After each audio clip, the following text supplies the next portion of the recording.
सर्वेभ्यो नमो नमः। भवतां शमेषाम् आदरणीयानाम् आचार्यचराणां गुरुजनवृन्दानां काव्यामृतम् इत्यस्मिन् आमुखपटले हार्दं स्वागतम् अभिनंदनं च वर्तते। आप सभी संस्कृतनिष्ठ सुधी श्रोताओं का काव्यामृतम इस आमुख पटल पर हार्दिक स्वागत एवं अभिनंदन है। मित्रों, पूर्व दिवस में हम लोगों ने गोस्वामी तुलसीदास प्रणीत रामचरितमानस के चिंतनात्मक अध्ययन में श्रवण किया था कि भगवान वृषकेतु भगवती भवानी को भगवान के अवतार किस लिए होते हैं, इस पक्ष को पुष्ट करते हुए बताया जा रहा था कि जब नाना प्रकार के आतंकवादी अपने धराधाम में समुत्पन्न होते हैं या जन्म लेते हैं, तब भगवान उन आतंकवादियों को विनष्ट करने के लिए शरीर धारण करते हैं। एक बार की बात है, सनक सनंदन सनातन सनत कुमार इन चारों ऋषियों के द्वारा भगवान श्री हरि के द्वारपाल जय और विजय स्थापित हुए और प्रथम जन्म में हिरण्याक्ष और हिरण्यकशिपु के नाम से प्रसिद्ध हुए। द्वितीय जन्म में रावण और कुंभकर्ण के रूप में जन्म लिए।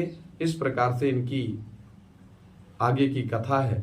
हम लोग ग्रंथनिष्ठ भाषा के क्रम को अनुसरण करते हुए चर्चा को आगे संवर्धित करते हैं। भय निशाचर जाइते महावीर बलवान, कुंभकर्ण रावण सुभट सुर विजयी जग जान, सुर विजयी जग जान। अर्थात वो दोनों जय और विजय राक्षस के रूप में विपरिणमित हो गए और अत्यंत सुभट वीर योद्धाओं के रूप में उनका जन्म हुआ। मुकुत न भय हते भगवाना,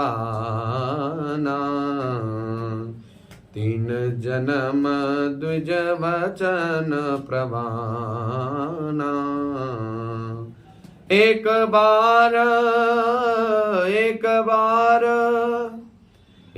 बार तिनके हित लागी, धर्म देह धर्म शरीर भगत हितकारी, धर्म शरीर भगत अनुरागी। भगवान के मारने पर भी, भगवान के द्वारा मृत्यु प्राप्त करने पर भी वो तरे नहीं। क्यों? तीन जन्म द्विज वचन प्रवाना, क्योंकि सनक सनंदन सनातन सनत कुमार इन चारों ऋषियों ने इनको 3 जन्म तक का श्राप दिया था। तो प्रथम जन्म में राम हिरण्यकशिपु और हिरण्याक्ष बने, भगवान के द्वारा मारे गए। पुनः रावण और कुंभकर्ण के रूप में जन्म लिया। अतः एक बार उनके कल्याण के लिए भक्त प्रेमी भगवान ने अवतार लिया और पुनः उन भक्तों का कल्याण करने के लिए पुनः द्वितीय अवतार भी ग्रहण किया। कश्यप अदिति तहा पितु माता, दशरथ कौशल्या विख्याता। एक कल्प यही विधि अवतारा, चरित पवित्र किए संसारा, चरित पवित्र किए संसारा।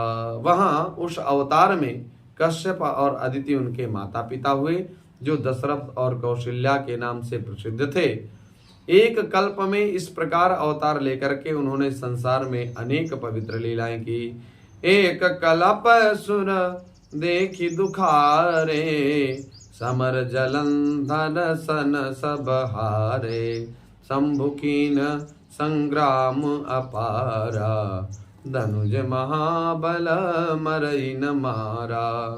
एक बार की बात है, देवताओं को जलंधर दैत्य से युद्ध में हार जाने के कारण दुखी देख करके शिव जी ने उसके साथ बड़ा घोर युद्ध किया।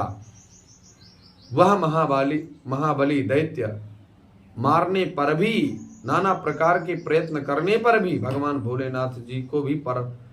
भोलेनाथ जी से भी युद्ध में समान स्थिति तक रह गया। परम सती परम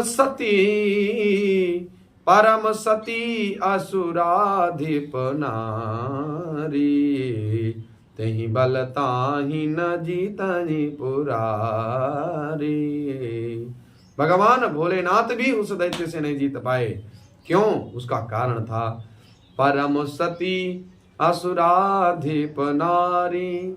जो असुराधिप अर्थात जलंधर की जो पत्नी थी वो बहुत ही पतिव्रता थी। तेहि बल ताहि न जीतहि सुरारी। उस पतिव्रता के पाति धर्मनिष्ठ जो प्रभाव है, उस प्रभाव के कारण प्रभावित होने पर भगवान शंकर नाथ नहीं जीत पाए। छल करि टारऊ ता सुब्रत प्रभु सुर कारज कीन, जब तेहि जान्यो मरम तब श्राप क्रूप करि दीन। अर्थात हमारी भारतीय नारियों में अभी भी वो सामर्थ्य है। आप एक बार चिंतन करिए कि सारे अवतार भारत में ही क्यों होते हैं? क्योंकि भगवान को रखने के लिए जो सुंदर उदर होना चाहिए वो भारतातिरिक्त अन्य क्षेत्रों में नहीं है। विदेशों में बड़ी समस्यात्मक स्थितियां हैं, वही कल्चर हमारे भारत में धीरे धीरे चला आ रहा है। पूर्ण रूप से प्रभावित नहीं किए हैं, लेकिन लगभग आगामी 10-20 वर्षों के अंतराल में बहुत ज़्यादा कलिकाल के प्रभाव से कलिकाल बिहाल किए मनुजा, नहीं मानत को अनुजा तनुजा। तनुजा अर्थात तनु से उत्पन्न होने वाली पुत्री, और अनुजा अर्थात अनुपश्चात जायते, जो बाद में जन्म लेती है, अर्थात अनुजा छोटी बहन, माने बहन और बेटी पर कोई विचार नहीं करेगा। कलिकाल बिहाल किए मनुजा, इस प्रकार की परिस्थितियां बनेगी। गोस्वामी तुलसीदास जी पूर्व में ही कह चुके हैं और हम लोग सब देखने वाले हैं। हमें तो ऐसा प्रतीत होता है कि आगामी 10-20 साल बाद इसी प्रकार की कुंठाग्रस्त स्थितियां आएंगी। सभी लोग अधिकतर कुंठित लोग होंगे और नाना प्रकार के व्यभिचार संपन्न होंगे। ऐसी दुर्दांत परिस्थितियां आएंगी। लेकिन पूर्व में जो जलंधर की पत्नी, यद्यपि वह राक्षस था, तथापि उनकी जो पत्नी थी बहुत पतिव्रता थी। पातिव्रत के प्रभाव से, पतिव्रता होने के कारण जलंधर से भगवान भोलेनाथ भी नहीं जीत पाए। अब उसकी पत्नी का जब व्रत खंडित हो तभी जलंधर मरेगा। तब छल करि टार्यू ता सुव्रत प्रभु सुर कारज कीन, जब तेहि जान्यो मरम तब श्राप कोप करि दीन। भगवान श्री हरि ने जलंधर का रूप बनाया और बना करके उस सती जो है जलंधर की पत्नी के पास पहुंचे, उसका पातिव्रत भंग कर दिया। जब पातिव्रत भंग हो गया तो इधर जलंधर भी कमजोर हो गया, इधर जलंधर मारा गया। और जब इस रहस्य को उस पतिव्रता ने जाना तब उसने क्रोध करके भगवान को श्राप दे दिया। तासु श्राप हरि दीन प्रमाना, कौतुक निधि कृपाल भगवाना। तहाँ जलंधर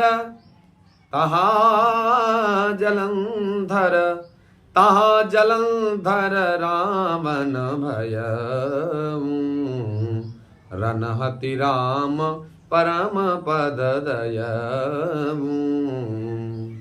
लीलाओं के भंडार कृपालु हरि ने उस स्त्री के शाप को प्रामाण्य दिया, स्वीकार किया। वहीं जलंधर उस कल्प में रावण हुआ और श्री रामचंद्र जी से युद्ध करके अपनी परम गति को पुष्ट किया। एक जन्म कर कारण एहा, जही लगी राम धरी नर देहा। प्रीति अवतार कथा प्रभु केरी, सुनु मुनि बरनी कवि न घनेरी। एक जन्म का कारण यह भी था जिससे श्री रामचंद्र जी ने मनुष्य देह धारण किया। हे भरद्वाज मुनि सुनो, प्रभु के प्रत्येक अवतार की कथा कवियों ने नाना प्रकार से वर्णित की है। नारद श्राप दीन एक बारा, कलप एक तेहि लगी अवतारा। गिरजा चकित भई सुनि बानी, नारद विष्णु भगत पुनि ज्ञानी। एक बार नारद जी ने शाप दिया, अतः एक कल्प में उसके लिए अवतार हुआ। यह बात सुनकर के पार्वती जी बड़ी चकित हुई और नारद जी तो विष्णु भक्त बड़े ज्ञानी हैं, फिर उनके साथ इस प्रकार की दुर्दांत परिस्थिति कैसे सन्मुख हुई, इस प्रसंग को बताने की कृपा करें। कारण कवन श्राप मुनि दीन्हा, का अपराध रमापति कीन्हा। कारण कवन, कारण कवन, कारण कवन श्राप मुनि दीन्हा, का अपराध रमापति कीन्हा। यह प्रसंग मोहि, यह प्रसंग मोहि, यह प्रसंग मोहि कहूँ पुरारी। मुनि मन मोह आचरज भारी। मुनि ने किस कारण से श्री हरि रमापति जी को श्राप दिया, वो सारे कारण को मेरे सामने स्पष्ट करिए भोलेनाथ। का अपराध रमापति करें, का अपराध रमापति कीन्हा।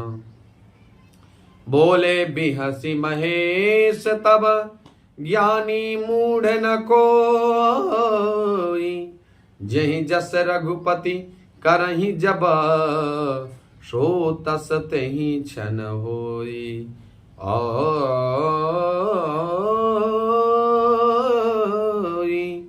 तेहि छन जहि छन, जैसी जहि जस रघुपति करहि जब, सो तस तेहि छन होई। तब महादेव जी ने हंस करके कहा, ना कोई ज्ञानी है देवी, ना कोई मूर्ख है। श्री रघुनाथ जी जब जिसको जैसा बनाना चाहते हैं वह उसी क्षण उसी प्रकार का हो जाता है। काहू राम गुण गाथ, भरद्वाज सादर सुनहु। भव भंजन रघुनाथ, भजु तुलसी तजिमान पद। या गोल्क जी कहते हैं, भरद्वाज जी महाराज आप इसको आदर के साथ सुनिए। भव भंजन रघुनाथ भजु, जो भव रूपी भवाटवी का भंजन करके परम पद को प्रदान करने वाले हैं, ऐसे रघुनाथ जी का भजन करिए। तुलसी तजिमान पद, मान सम्मान इत्यादि पद इत्यादि का परित्याग करके उस पर ज्यादा ध्यान न देते हुए भगवान जी का नाम स्मरण करो। इसी मंगल कामना के साथ वाणी को विराम। पुनः हार्दिक धन्यवाद। नमस्कार। नमो नमः।